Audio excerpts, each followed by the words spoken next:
Good evening students. இப்போ Robert Browning எழுதிய ஆறாவது நமக்கு பாடப்புத்தகத்தில் இருக்கின்ற ஆறாவது கவிதை ராபர்ட் ப்ரௌனிங் எழுதிய incident of the French camp. Incident of the French camp. Robert Browning is famous for writing a form of poem called dramatic monologue. Dramatic monologue என்கின்ற வகையான கவிதை எழுதுவதில் மிகவும் சிறந்தவர் ராபர்ட் ப்ரௌனிங். அவர் எழுதின ஒரு dramatic monologue வகையைச் சேர்ந்த ஒரு கவிதை incident of the French camp. Robert Browning was born in the year 1889. 1812 பிறந்து 1812 பிறந்து 1889 இறந்து போன ஒரு கவிஞர், a Victorian poet. இவர் ஒரு விக்டோரிய மகாராணி வாழ்ந்த காலத்தில் வாழ்ந்தவர். இவரை ஒரு விக்டோரியன் poet என்று சொல்வார்கள். ஒரு சிறந்த கவிஞர். இவர் சிறந்த கவிஞர் என்பதற்கு ஒரு எடுத்துக்காட்டு, இங்கிலாந்தில் ஒரு லிட்டரரி சொசைட்டி, ஒரு இலக்கிய அமைப்பு ஒன்று தோற்றுவிக்கப்பட்டது. அதற்கு பேரே ப்ரௌனிங் சொசைட்டின்னு பேர். அப்போ ப்ரௌனிங் பெயர்னால ஒரு சொசைட்டி ஏற்படுத்தப்பட்டிருக்கிறது என்று சொன்னால் ப்ரௌனிங் எவ்வளவு சிறந்த கவிஞர் என்பதை நாம் புரிந்து கொள்ளலாம். இவருடைய கலெக்ஷன் ஆஃப் போயம்ஸ், அதுக்கு ட்ரமாட்டிஸ் பர்சனே என்கின்ற ஒரு கவிதை தொகுப்பை வெளியிட்டிருக்கின்றார். அப்புறம் எ புக் லாங் எபிக் போயம், ஒரு புத்தகம் முழுவதும் ஒரே ஒரு கவிதை, ஒரு எப்பிக் என்றால் ஒரு பெரிய வீர காவியம். மகாபாரதம், ராமாயணத்தை போல, மில்டனுடைய பாரடைஸ் லாஸ்ட் போல ஒரு book long Epic poem, the ring and the book. The ring and the book என்கின்ற ஒரு எப்பிக் போயம் ஒன்றையும் எழுதியிருக்கிறார். இவருடைய கவிதைகளில் எந்த விதமான ரைமும் கிடையாது, ரைம் இருக்காது. ஏன்னா இது ஒரு நாடக பாணியில் ஒரு கான்வர்சேஷன் மாதிரி இவர் கேட்கறது, பதில் சொல்றது, அதான ஒரு நாடகம் அப்படித்தானே இருக்கும். அப்போ ஒரு நாடக பாணியில் கான்வர்சேஷனல் டைப்பில் இவருடைய கவிதைகள் இருப்பதால் இதில் எந்த விதமான ரைம் ஸ்கீமும் எதுவும் இதில் இருக்காது. இவருடைய நாடகம், இந்த ட்ரமாட்டிக் மோனலாக்ங்கிறது பார்த்தீங்கன்னா, இட் பிகின்ஸ் அப்ரப்ட்லி, அப்படி டக்குன்னு ஆரம்பிக்கும், அப்படி திடீர்னு ஒரு கவிதை ஆரம்பிக்கும். அது மாதிரி ஆரம்பிக்கப்பட்ட ஒரு கவிதை incident of the French camp. இந்த கவிதையை பார்க்கும் பொழுது ஒரு நாடகத்தை பார்க்கின்ற உணர்வு ஏற்படும். அப்படி ஒரு நாடகத்தை பார்க்கின்ற உணர்வு ஏற்படுகின்ற வகையில் எழுதியிருந்தால் அதுக்கு தான் ட்ரமாட்டிக் மோனலாக்னு பேரு. அந்த வகையான கவிதை incident of the French camp. இந்த கவிதைக்குள்ள போறதுக்கு முன்னாடி இந்த கவிதையை பற்றி ஒரு சின்ன ஒரு இன்ட்ரோடக்ஷன். நெப்போலியன் உலக நாடுகளை பிடிக்கிறார். அப்போ ராட்டிஸ்பன் என்கின்ற நகரம், ஒரு சின்ன நகரம் தான். இந்த நகரம் ஒரு டெட்லாக், அதாவது இதை பிடிக்க முடியாது, ரொம்ப டஃப், சின்ன இடம் தான். இதை பிடிச்சிட்டோம்னா ஒரு சின்ன பாதை, இதை தாண்டிட்டோம்னா அப்புறம் நம்ம போகிறது ரொம்ப ஈஸி. ஆனால் இந்த சின்ன இடத்தை தான் தாண்டணும். அந்த ராட்டிஸ்பன் நகரத்தை பிடித்து விட்டால் உலகம் முழுவதையும் பிடிச்சிட முடியாது. அவருக்கு தெரியும் உலகத்தை பிடிக்கிறது கஷ்டம் இல்லை, ஆனால் ராட்டிஸ்பன் நகரம் தான் ரொம்ப டஃப்பாக இருக்கு. இதை பிடித்து விட்டால் உலகத்தையே பிடித்து விடலாம். இங்கே தோல்வி அடைந்து விட்டால் நெப்போலியன் ராட்டிஸ்பன் நகரத்தில் தோத்து போயிட்டார்களா, ஒன்றும் இல்லாமல் போயிடுவார். அப்போ இந்த யுத்தம் மிகவும் முக்கியமானது. ராட்டிஸ்பன் நகரத்தில் நெப்போலியனுடைய படை தளபதி லேனஸ், அவருடைய தலைமையில் நெப்போலியனுடைய படைகள் ராட்டிஸ்பன் நகரத்தை தாக்கி கொண்டிருக்கின்றன. அது முடிவு எப்படி வரப்போதோ என்கின்ற மனக்குழப்பத்தில், விடிஞ்ச ரிசல்ட் அப்படியே தூக்கத்தில் குழப்பம் இருக்கும், என்ன ஆகுதோ ஏதாகுதோ, எழுதின கேள்வி, எழுத விட்டு போன கேள்வி, மாற்றி எழுதின கேள்வி எல்லாம் ஞாபகத்தில் வந்து தொலையும். அது மாதிரி அந்த ராட்டிஸ்பன் நகரத்தில் இருந்து என்ன செய்தி வரப்போகிறதோ என்று யுத்தம் நடந்து கொண்டிருக்கின்ற இடத்திலிருந்து சற்று தொலைவில் ஒரு மண் மேட்டின் மீது நின்று கொண்டு யுத்தத்தை பார்த்து கொண்டிருக்கிறார் நெப்போலியன். அவ்வளவுதான். இதுதான் கதை களம். இந்த டிராமாட்டிக் சீன், இந்த சீன் இந்த இடத்துல தான் ஆரம்பிக்குது. யூ நோ உங்களுக்கு தெரியுமா? வி பிரெஞ்சுக்காரர்களாகிய நாங்கள் ஸ்டார்வ்டு ராட்டிஸ்பன் நகரத்தை புயல் போல் தாக்கி கொண்டிருக்கிறோம். உங்களுக்கு தெரியுமா? What we are doing? நாங்கள் என்ன செய்து கொண்டிருக்கிறோம் என்று தெரியுமா? தி பிரெஞ்சு ஸ்டார்வ்டு ராட்டிஸ்பன் நகரத்தை புயல் போல் தாக்கி கொண்டிருக்கிறோம். A mile or so away, ஒரு மைல் அல்லது சற்று தொலைவு. ஒரு மைல் கரெக்டாக அளந்தெல்லாம் சொல்லல. A mile or so, ஒரு மைல் அல்லது சற்று தொலைவிலே, on a little mound, MOUND, மவுண்ட்னா மண்மேடுன்னு அர்த்தம். கொஞ்சம் அப்படியே ஒரு மேடு, அவ்வளோதான். ஏன்னா கொஞ்சம் மேட்டில் நின்று பார்த்தா தான் அங்கே நடக்கிற காட்சி நல்லா தெரியும். on a little mound Napoleon stood, Napoleon நின்று கொண்டிருந்தார். நாங்கள் ராட்டிஸ்பன் நகரத்தை புயல் போல் தாக்கி கொண்டிருக்கிறோம். அந்த நாளில், நாங்கள் புயல் போல் தாக்கி கொண்டிருந்த அந்த நாளில் அதை பார்த்து கொண்டு நெப்போலியன் அங்கிருந்து யுத்தம் நடந்து கொண்டிருக்கின்ற இடத்திலிருந்து ஒரு மைல் அல்லது சொட்டு தொலைவில் ஒரு மண் மேட்டின் மீது நின்று கொண்டிருக்கிறார். on a little mound Napoleon stood on our storming day, நாங்கள் புயல் போல் தாக்கி கொண்டிருந்த அந்த நாளில் அவர் நின்று கொண்டிருந்தார். with neck out thrust, கழுத்தை அப்படி நீட்டி.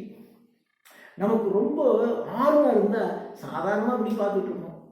ஆனால் ஒரு முக்கியமான பார்க்குறவங்க இருந்தால் இப்படி வரும், நம்மளை அறியாமே இப்படி வரும், அப்படி கழுத்தை அப்படி நீளும். அப்படின்னா உள்ளத்துக்குள்ளே இருக்கக்கூடிய ஆர்வம் அதுதான் அப்படி கழுத்தை நீட்ட வைக்கிது. வித் நெக் அவுட் த்ரஸ்ட், கழுத்தை வெளியே நீட்டிக்கொண்டு. யூ ஃபேன்சி, நீங்கள் கற்பனை பண்ணி பாருங்கள். எப்படி நெப்போலியன் நின்று கொண்டிருந்திருப்பார் என்று நீங்கள் கற்பனை செய்து பாருங்களேன். ஃபேன்சி என்றால் இமேஜின் அப்படின்னு அர்த்தம். ஃபேன்சி ஸ்டோர், கற்பனையில் இல்லாத பொருளெல்லாம் கிடைக்கும். என்னென்னமோ கலரில், என்னென்னமோ டிசைனில், கழுத்தில் காதில் மாட்டிக்கிறது, என்னென்னமோ மாறி இருக்கும்.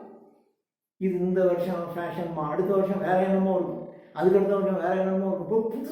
புதுசாக புது கற்பனையில் இருக்கிற மாதிரியான பொருட்கள் தான் விற்கிறோம் அந்த கடை. அதனால தான் இப்போ ஃபேன்சி ஸ்டோர்னு பேர். ஸோ யூ ஃபேன்சி ஹவு, நீங்கள் கற்பனை செய்து பாருங்கள் எவ்வாறு என்று. You fancy how legs wide, கால்களை அகல விரித்து கொண்டு. ஏன்னா எட்டி பார்க்குறார். எட்டி பார்க்கணும்னாக்க கால் கொஞ்சம் அகலமாக விரிச்சிருந்தா தான் நல்லா எட்டி பார்க்க முடியும். Legs wide, arms locked behind, கைகளை பின்னால் கட்டி கொண்டு, கால்களை அகல விரித்து கொண்டு.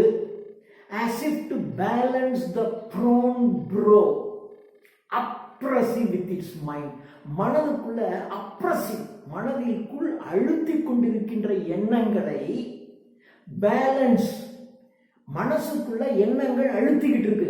ராட்டிஸ்பன் நகரத்தை ஜெயிக்கலைன்னா வாழ்க்கையில் எல்லாத்தையுமே தோற்றுவோம், எல்லாத்தையும் இழந்துருவோமே, என்ன ஆக போதோ ஏதாக போகிறதோ என்று மனதிற்குள் ஏற்படும் எண்ணங்கள், அழுத்தி கொண்டிருக்கின்ற எண்ணங்களை பேலன்ஸ் பண்ற மாதிரி தி பேலன்ஸ் ப்ரோன் ப்ரோ, அப்படியே மனசுக்குள்ள இருக்கிற எண்ணத்தை பேலன்ஸ் பண்ற மாதிரி புருவங்களை நெறித்து கொண்டு, கால்களை அகல விரித்து கொண்டு, கைகளை பின்னால் கட்டி கொண்டு, தலையை வெளியே நீட்டி அப்படி எட்டி பார்த்து கொண்டிருக்கிறார் நெப்போலியன். just as perhaps ஒருவேளை he mused, ஒருவேளை மியூசிக்னா திங்கிங், ஒருவேளை எப்படி அவர் நினைத்து கொண்டிருக்கலாம். அவர் எப்படி என்ன நினைக்கிறாருன்னு தெரியல. ஒருவேளை அவர் நின்று கொண்டிருப்பதை பார்த்தால் இப்படி நினைத்து கொண்டிருக்கலாம். எப்படி? my plans that soar, soaring என்றால் உயர பறத்தல். ஃப்ளைனா பறக்கிறது, ஃப்ளை. சோரிங்னா அதை விட உயரமா பறக்கிறது. பேர்ட்ஸ் ஃப்ளை, ஈகிள்ஸ் சோர், கழுகு உயரமா பறக்கும், பறவைகள் பறக்கும். அப்போ உயர பறக்கிறது. மை பிளான்ஸ் தட் சோர், உயர பறந்து கொண்டிருக்கும் என்னுடைய திட்டங்கள் எல்லாம். My plans that soar to earth may fall, பூமியிலே கீழே விழுந்து விடும். உயர பறந்து கொண்டிருக்கும் என்னுடைய திட்டங்கள் எல்லாம் டு எர்த் மே ஃபால். எப்போ கீழே விழுந்துரும்? when once my army leader lanes, என்னுடைய படை தளபதி லேனஸ் வேவர், இப்படி கையை அசைச்சிட்டார்னா, யுத்தம் நடந்து கொண்டிருக்கின்ற இடத்திலிருந்து ராஜா நம்ம தோத்துட்டோம்னு கையை அசைச்சிட்டார்னா, உயர பறந்து கொண்டிருக்கும் என்னுடைய திட்டங்கள் எல்லாம் கீழே விழுந்து மண்ணோடு மண்ணாகி விடுமே என்று ஒருவேளை perhaps he mused, ஒருவேளை அவர் நினைத்து கொண்டிருக்கலாம். Just as perhaps he mused, my plans that soar to earth may fall, let my army leader Lanus waver at yonder wall. Yonder அப்படின்னா there, அங்கே அந்த யுத்த களத்தில் இருந்து சண்டையிட்டுக் கொண்டிருக்கின்ற என்னுடைய படை தளபதி நாம் தோற்றுவிட்டோம் என்று வேவர் கையை அசைத்து விட்டான் என்றால், உயர பறந்து கொண்டிருக்கும் என்னுடைய திட்டங்கள் எல்லாம் மண்ணோடு மண்ணாகிவிடுமே என்று அவர் சிந்தித்துக் கொண்டிருக்கலாம். Out between, fixed between, out between the battery smoke. Battery smoke அப்படின்னா யுத்த களம், புகை மண்டலமாக இருக்கின்ற யுத்த களம். ரெண்டு படைகளும் சண்டை போடும்போது இவர்கள் சுடுகிறார்கள், அவங்க சொல்றாங்க, ஒரே புகை மண்டலமாக இருக்கிறது. அந்த புகை மண்டலங்களுக்கு இடையே இருந்து out between the battery smoke there ஃப்ளூனா பறந்தான், அங்கிருந்து பறந்தான். தேர் ஃப்ளூ எ ரைடர், ரைடர்னா குதிரை சவாரி செய்பவர். ஒரு குதிரையின் மீது ஒருவர் அங்கிருந்து பறந்து வர்றான். அந்த யுத்தம் நடந்து கொண்டிருக்கின்ற புகை மண்டலத்திற்கு இடையே இருந்து ஒருவன் பறந்து வந்து கொண்டிருக்கிறான். Out between the battery smokes there flew a rider bound on bound. பவுண்ட்னா ஜம்ப், ஜம்ப்னா நீளமா ஜம்ப் பண்றது. பவுண்ட் ஆன் பவுண்ட், வேக வேகமா தாண்டி. அந்த குதிரை வர்ற வேகத்தை பார்த்தா எப்படி இவ்வளவு வேகமாக வருது? யுத்தத்திற்கு பயன்படுத்துகின்ற குதிரை ஸ்டீடுன்னு பேர். ஹார்ஸுங்கிறது சாதாரண குதிரை, ஸ்டீடு அப்படின்னா யுத்தத்தில் பயன்படுத்துகின்ற குதிரை. அது ஓடி வந்தாலும் அப்படி ஜம்ப் பண்ணி வருது. Bound on bound, full galloping. Gallop அப்படின்னா குதிரை ஓடி வர்றது. ஃபுல் கேலப்பிங்னா ஒரு அந்த குதிரையினுடைய மேக்சிமம் என்ன வேகமாக ஓட முடியுமோ அந்த வேகத்தில் குதிரை வேக வேகமாக தாவி தாவி ஓடி வந்து கொண்டிருக்கிறது. ஃபுல் கேலப்பிங் நார் பிரிடில் ட்ரூ. பிரிடில் என்றால் கடிவாளம், ட்ரூ என்றால் இழுத்தல். நார் அப்படின்னா not. he did not draw the bridle. அந்த கடிவாளத்தை அவன் இழுக்கவே இல்லை. கடிவாளத்தை இழுத்தா குதிரை நின்றுடும், வேகம் குறையும். கடிவாளத்தை லேசா இழுத்தீங்கன்னா குதிரையினுடைய வேகம் குறையும். அவன் கடிவாளத்தை இழுக்கவே இல்லை. அப்போ குதிரை அதனுடைய முழு வேகத்தில் வந்து கொண்டிருக்கிறது. Not bridle drew until he reached the mount. Napoleon நின்று கொண்டிருக்கின்ற மண்மேட்டிற்கு அருகில் வருகின்ற வரையிலும் நாட் பிரிடில் ட்ரூ, அவன் கடிவாளத்தை இழுக்கவே இல்லை. அப்படின்னா என்ன அர்த்தம்? மண்மேட்டுக்கு பக்கத்துல வந்த உடனே கடிவாளத்தை பிடித்து இழுத்தான், குதிரை நின்று விட்டது. அரசன் முன்பாக அந்த குதிரை வந்து நின்றுச்சு. then off there, அப்படி off there, flung, fling, flang, flang, அப்படி கல் எரிகிறது, தூக்கி எறிகிறது. அந்த காலை அப்படி தூக்கி போட்டு இப்படி இறங்கணும்.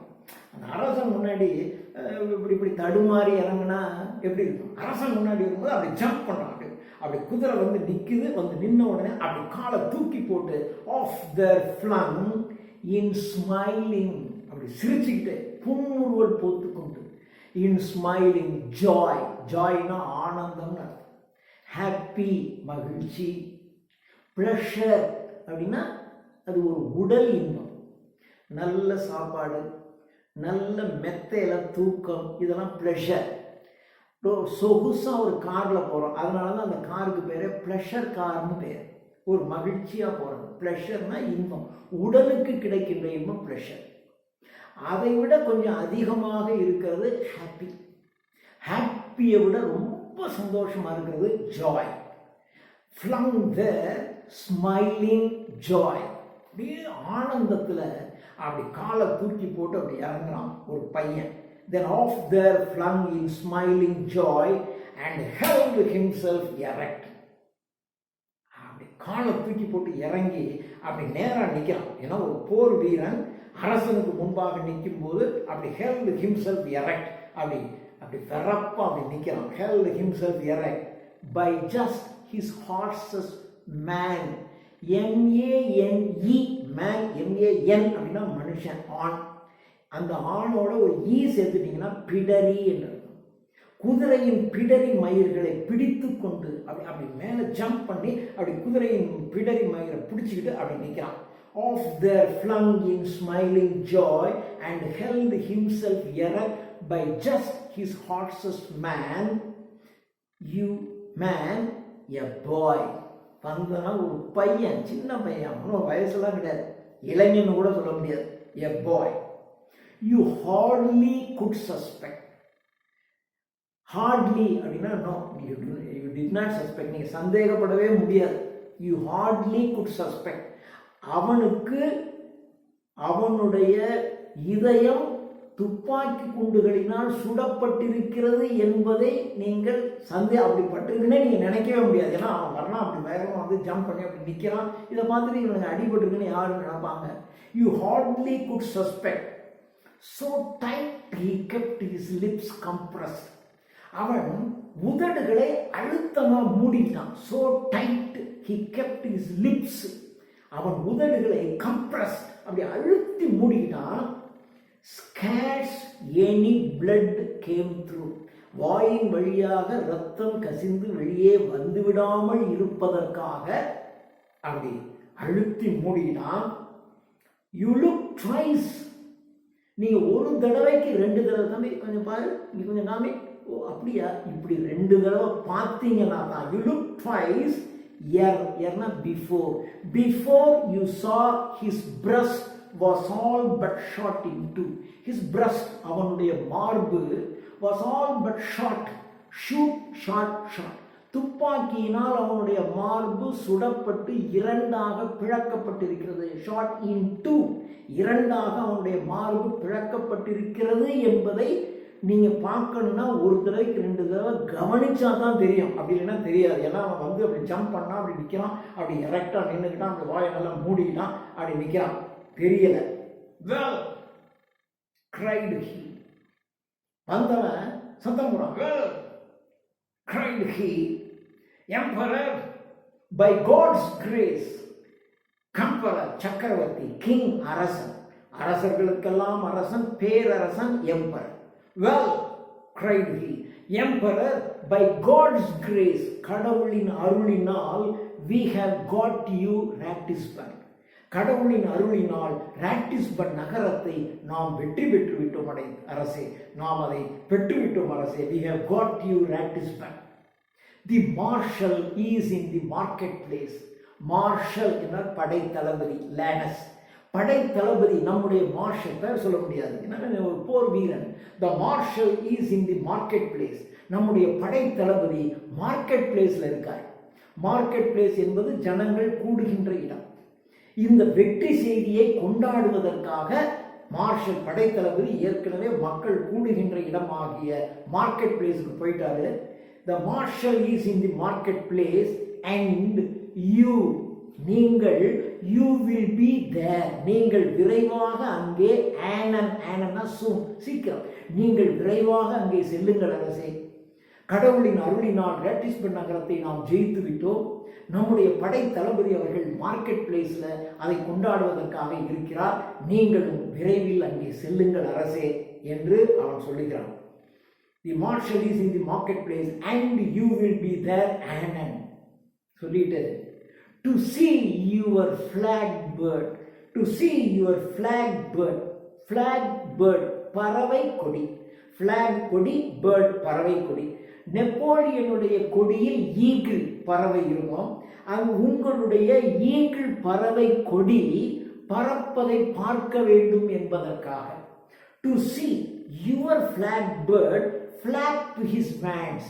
உங்களுடைய பறவை கொடியானது படபடத்து பறப்பதை பார்க்க வேண்டும் என்கின்ற ஆசையில், where I to heart's desire, என்னுடைய இதயத்தின் விருப்பத்தினால், உங்களுடைய பறவை கொடியானது ராட்டிஸ்பன் நகரத்தில் பறக்க வேண்டும் என்பதை பார்க்க வேண்டும் என்கின்ற என் இதயத்தின் ஆசையினால் பர்ச்சு நான் தான் அந்த கொடியை இந்த நகரத்தில் நட்டேன்.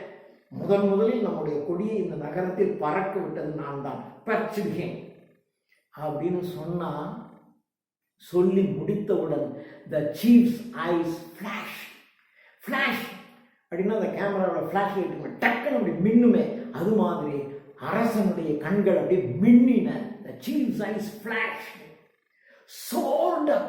சோர், SOAR, ஏற்கனவே பார்த்துருக்கோம், உயர பறக்கிறது. soared up again, மீண்டும் அவருடைய திட்டங்கள் எல்லாம் உயர பறக்க ஆரம்பித்து. ஐயோ, ராட்டிஸ்பன் நகரத்தை பிடிச்சாச்சு, அடுத்தது நாளைக்கு அந்த நாடு, 2 நாளில் அந்த நாடு, 3 நாளில் இந்த நாடு, 1 வாரத்தில் 1 மாசத்துல உலகம் முழுவதையும் பிடிச்சிடலாம்டா என்று அவருடைய திட்டங்கள் உயர பறக்க ஆரம்பித்தன. The chief's eyes flashed, his plans soared up again like fire. நெருப்பு எப்படி அப்படியே குளிர்ந்து விட்டு எரியுமோ, மேல் நோக்கி எரியுமோ, அதை போல் அவருடைய திட்டங்கள் மேல் நோக்கி உயர பறக்க ஆரம்பித்தன. The chief's eyes flashed. மறுபடியும் இந்த நெக்ஸ்ட் பேராகிராஃப், அரசனின் கண்கள் பிரகாசித்தன. பட் ஆனால் பிரசன்ட்லி, இப்போ அப்படி பிரகாசித்துக் கொண்டிருந்த கண்கள்ல இப்போ சாஃப்டன், அப்படியே சாஃப்ட் ஆகுது. பிரகாசமாக இருந்த கண்கள் அப்படியே சாஃப்ட் ஆகுது. Soften itself as a sheath. ஷீத்னா ஒரு உரைன்னா தலைவாணி உரை கிடையாது. அப்படியே கண்கள்ல அப்படி கண்ணீர் வந்து அப்படி ஒரு ஏடுன்னு சொல்ல முடியாது, அப்படி கண்ணீர் ஏடு படிஞ்சிருக்கும். ஒரு கண்ணீர் ஏடு படிஞ்சா முன்னாடி இருக்கிறதுலாம் ஒரு மங்களா தெரியுமே, அது மாதிரி ஒரு கண்களிலே கண்ணீர் ஏடு அவருடைய கண்களில் படருது இப்போ அரசனுடைய கண்களில். But presently soften itself as sheets, a filmனா ஒரு ஏடு, அப்படி ஒரு ஏடு படர்வதை போல் the mother eagle's eye, தாய் கழுகினுடைய கண்களில், தாய் கழுகினுடைய கண்களில் அப்படியே கண்ணீர் வந்து ஒரு ஏடு மாதிரி மறைக்குமே, அது மாதிரி eagle's eye when her bruised eaglet breathes. ப்ரூயிஸ் அப்படின்னா அடிபட்ட, ப்ரூயிஸ்னா சிராய்ச்சிறதுன்னு, சிராய்ச்சி கீழே விழுந்து கை காலெல்லாம் சிராய்ச்சிக்கிறோம் இல்லையா, தட் இஸ் கால்ட் ப்ரூயிசிங். இப்போ சிராய்ந்து போன பறவை குஞ்சு, அடிபட்டு போன பறவையின் குஞ்சை பார்க்கும் பொழுது தாய்க்கழுகினுடைய கண்களிலே அப்படியே கண்ணீர் மல்குமே, கண்ணீர் அப்படியே ஒரு ஏடு மாதிரி தோன்றி மறைக்குமே, அதை போல தாய்க்கழுகின் கண்களிலே ஒரு குஞ்சு அடிபட்ட உடனே அதை பார்த்து கண்ணீர் எப்படி மறைக்குமோ, அதை போல பிரகாசித்துக் கொண்டிருந்த அரசனின் கண்களிலே கண்ணீர் ஒரு ஏடு மறைத்தது. மறைத்துட்டு, யுவர் உண்டட், என்னப்பா உனக்கு காயமாயிடுச்சா, யுவர் உண்டட், உனக்கு காயமாகி விட்டதா என்று அரசர் கேட்கிறார். இப்பதான் அவர் பார்க்கிறாரு, கேட்கிறாரு, நே, நோ, இல்லை. உடனே அவர் சொல்றான், நோ, இல்லைன்னு சொல்றான், no. His soldier's pride touched the quick, he said. The soldier's pride, prideனா அகந்தைன்னு, ஒரு அகந்தைய யாரோ குத்துன மாதிரி. சில இடங்கள்ல நம்ம ரொம்ப பெருமை, அகந்தைனா திமிருன்னு எடுத்துக்க முடியாது, ஒரு பெருமை. அரசன் முன்னாடி வந்து ஜெயிச்ச செய்தியை நாம் சொல்றோம், அப்படி சொல்லிட்டு நிற்கும் போது என்னப்பா அவனை காயப்பட்டுருச்சா அப்படின்னு கேட்கும்போது அவனுடைய பெருமையை யாரோ குலைக்கிறது மாதிரி, குத்துனது மாதிரி. His pride touched the quick, he said. அப்படி அது யாரோ அந்த பெருமையை குத்துன மாதிரி he said, no, இல்ல, I am killed, sir. நான் கொல்லப்பட்டு விட்டேன் அரசே. நான் என்னை துப்பாக்கி குண்டினால் பிளந்து விட்டார்கள். ஆனால் இந்த வெற்றி செய்தியை முதலாக அரசரிடம் சொல்ல வேண்டும் என்பதற்காக உயிரை கையில பிடிச்சிட்டு நான் ஓடி வந்து உங்ககிட்ட சொல்றேன். என்னப்பா காயப்பட்டுருச்சான்னு அலட்சியமா கேட்குறீங்களே அரசே, நான் கொல்லப்பட்டு விட்டேன், ஐ எம் கில்டு சார் என்று சொல்லி, and his chief beside, chief படைத்தளபதியின் அருகாமையில், ஸ்மைலிங், அரசன் மேல் கோபம் வெறுப்பெல்லாம் இல்லை, என்ன நான் உயிரே கொடுத்துட்டு வந்து நான் நிற்கிறேன், என்னை போய் என்னப்பா காயப்பட்டுச்சான்னு அலட்சியமாக கேட்குறீங்களே, ஐ எம் கில்டு சார் என்று ஸ்மைலிங் த பாய், புன்முறுவல் பூத்து கொண்டே the boy fell dead. அரசனின் கீழே விழுந்து அப்படியே இறந்தான். எப்பொழுதும் அப்படிதான். இந்த இளைஞர்கள் சின்ன வயசுல இருக்கிறவங்களுக்கு ஏதாவது ஒன்று செய்வாங்க. அப்படியே ரொம்ப மெனக்கெட்டு தான் தான் ஃபஸ்ட்டு, தான் தான் போய் அப்பா கிட்ட சொல்லணும், தான் தான் அம்மா கிட்ட போயிட்டு வேக வேகமாக ஓடி வந்து சொல்லும்போது அந்த உணர்வை நாம் மதிக்க கற்றுக்கொள்ள வேண்டும். சரி சரி இதுக்காக தான் இவ்வளோ ஓடி இருந்தேன் அப்பப்போ அப்படி சொல்லக்கூடாது. அது மாதிரி அவன் வந்து உயிரை கையில் பிடிச்சிக்கிட்டு அங்கே இருந்து ஒரு ஆஸ்பத்திரியில் அட்மிட் ஆகிருக்கான். அதை விட்டு விட்டு இல்லை இல்லை அரசனிடம் முதலாக இந்த செய்தியை நாம் சொல்ல வேண்டும் என்று ஓடி வந்திருக்கான். அப்படிப்பட்டவனை பார்த்து அவர் உண்டட் உனக்கு காயப்பட்டுச்சான்னு கேட்ட உடனே அவனுடைய அகந்தையை யாரோ குத்தியதை போல் no I am killed sire, நான் கொல்லப்பட்டு விட்டேன் என்று சொல்லிக்கொண்டே த சீஃப்ஸ் டிசைட் அரசனின் அருகாமையில் ஸ்மைலிங் த பாய் புன்முறுவல் பூத்து கொண்டே கீழே விழுந்து த பாய் ஃபெல் டெட் கீழே விழுந்து இறந்தான் என்று சொல்லியிருக்கிறார். நிச்சயமாக இந்த கவிதையை பார்க்கும்போது ஒரு நாடகத்தை பார்க்கின்ற உணர்வு உங்களுக்கு ஏற்பட்டிருக்கணும்.